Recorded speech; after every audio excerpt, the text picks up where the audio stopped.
Hi friends, అందరూ బాగున్నారా?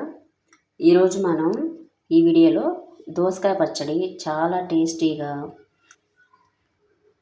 చాలా ఫాస్ట్గా కూడా చేసుకోవచ్చండి. ఈ దోసకాయ పచ్చడి ఎలా చేయాలో చూద్దాము. చూడండి, దోసకాయ ముక్కలు చిన్న చిన్న పీసెస్ లాగా ఇలా కట్ చేసి పెట్టుకోవాలి.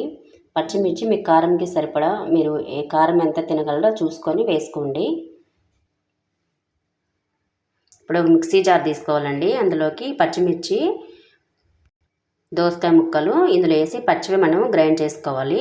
మెత్తగా కాదండి, ముక్కలుగానే ఉండాలి. మనకి తినేటప్పుడు చాలా టేస్టీగా ఉంటుంది. మిక్సీ జార్లో మనం పచ్చిమిర్చి, దోసకాయ ముక్కలు వేసాం కదండి. ఇప్పుడు చిన్న నిమ్మకాయ సైజ్ అంత చింతపండు కూడా వేసేసుకోవాలి. ఇప్పుడు సాల్ట్ కూడా వేసుకోవాలండి. అలాగే పసుపు అండి, 1/2 స్పూను. ఇప్పుడు ఇవి గ్రైండ్ చేసుకుందామండి. ఇందులోకి వాటర్ ఏమి యాడ్ చేయట్లేదు. ఆల్రెడీ దోసకాయ ముక్కల్లో ఆల్రెడీ వాటర్ ఉంటుంది కదండి, అదే సరిపోతుంది. కొంచెం కచ్చాపచ్చాక మనం గ్రైండ్ చేసుకోవాలి. చూడండి, ఇలా గ్రైండ్ చేసుకోవాలి. దోసకాయ ముక్కలు మనకి ముక్కలుగా కనిపిస్తూ ఉండాలండి. మెత్తగా చేసేసుకున్నామంటే టేస్ట్ బాగోదు. ఇవి మనం రైస్లో తినేటప్పుడు పంట కింద పడుతూ చాలా టేస్టీగా ఉంటుంది.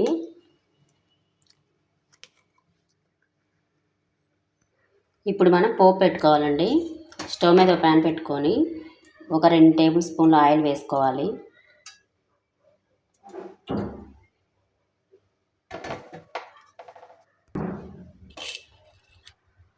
ఆయిల్ వేడెక్కిందండి. ఎండుమిర్చి 2 తుంపి పెట్టుకోవాలి. ఇలాగా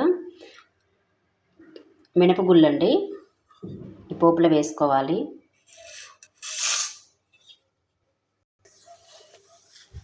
ఆవాలు, జీలకర్ర, కచ్చాపచ్చా దంచి పెట్టినటువంటి వెల్లుల్లి 1 6, ఉల్లిపాయ 1 అండి, ఇలా ముక్కలుగా కట్ చేసి పెట్టుకున్నాను. ఇప్పుడు వేసేసుకుందాం. ఇవి మొత్తాన్ని ఒకసారి కలిపేసుకుందాం.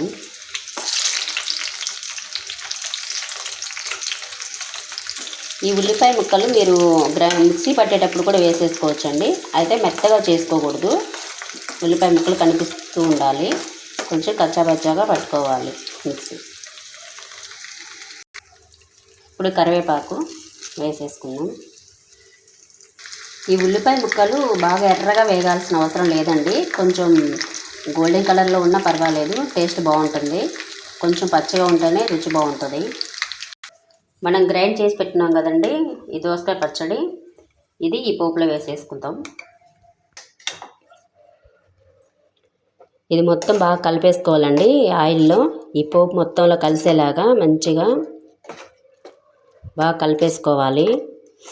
ఈ దోసకాయ పచ్చడి చాలా త్వరగా అయిపోతుందండి, చాలా టేస్టీగా కూడా ఉంటుంది. మీరైతే ఖచ్చితంగా ట్రై చేసి చూడండి. చాలా అంటే చాలా టేస్టీగా ఉంటుంది. వేడివేడి అన్నంలోకి నెయ్యి వేసుకుని తింటే మాత్రం చాలా టేస్టీగా ఉంటుందండి. పల్లెటూరులో కూడా చాలా మంచిగా ఇలాగే చేస్తారు. చాలా అంటే చాలా రుచిగా ఉంటుందండి. ఒకసారి ట్రై చేసి చూడండి ఫ్రెండ్స్. Thank you friends.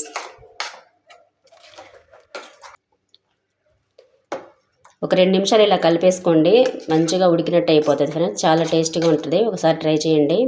అంతే ఫ్రెండ్స్, చాలా ఈజీగా టేస్టీగా ఉండేటువంటి దోసకాయ పచ్చడి రెడీ అయిపోయింది. Thank you friends.